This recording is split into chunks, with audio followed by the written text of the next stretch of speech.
For people to be able to unify in purpose and vision, um, you've got to be able to articulate that at every level of leadership.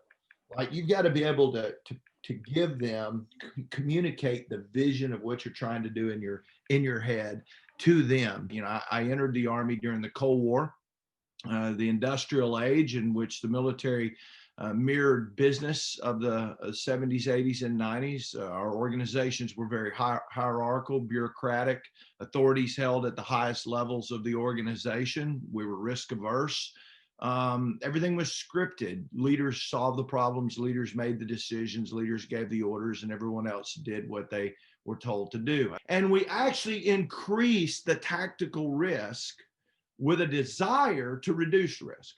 So we pulled all the authorities to the highest level of the organization. We were conditioned to that during the Cold War, the industrial age for business. And our desire was keep those authorities at the highest level so we don't mess up. And it was ideal for its time, but the 21st century fundamentally changed the environment and the complexity in which we were operating for both business and the military. For us to increase our speed, we distributed the risk throughout the organization. And that's what we have to do as organizations. Now, you have to be able as leaders to clearly give intent and purpose, right? We have to unify us with a common vision. And it was a struggle because some leaders, in fact, quite a few very senior leaders who grew up in that industrial age model could not let go. They could not transition. They were conditioned to hold in all of those authorities at their level. They couldn't trust and empower. Why? Because you fail to understand your people in terms of talent, maturity, potential, judgment, and then get the right person in the right seat on the bus with the right portfolio and the right authorities. That's Jim Collins' Good to Great 101, right? Right person, right seat with the right authorities, right? You've got to understand people, and then you got to trust and empower them. Organizations that don't have trust incur more overhead. They slow down. They're less efficient. And so trust vitally important for everything. Absolutely. My litmus test is, did I make the right decision given the situation I was in and what I understood? And if I can do that, I can live with the outcome, you know, whatever the consequences are, knowing that I may get it wrong. I could not live with myself saying I made the decision wondering because I was guessing at what my boss wanted. All I did as a leader was create the environment where these young men and women could be the best version of them they could be. They already had the ability. All I did was create an environment where they could maximize their potential, maximize the potential of every individual on the team, the end result of which is we maximize the potential of the organization itself. Now, I know every industry is different, but you've got to find ways of going about making it more than a job and coming to work to collect a paycheck.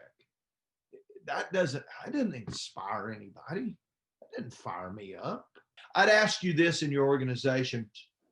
Do you promote, now listen to what I say and think about it. Do you promote based on performance or demonstrated potential for increased responsibility?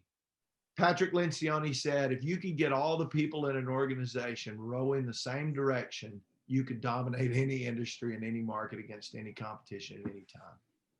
That's the way it is in anything, a sports team, a company, a military organization, everyone rowing together.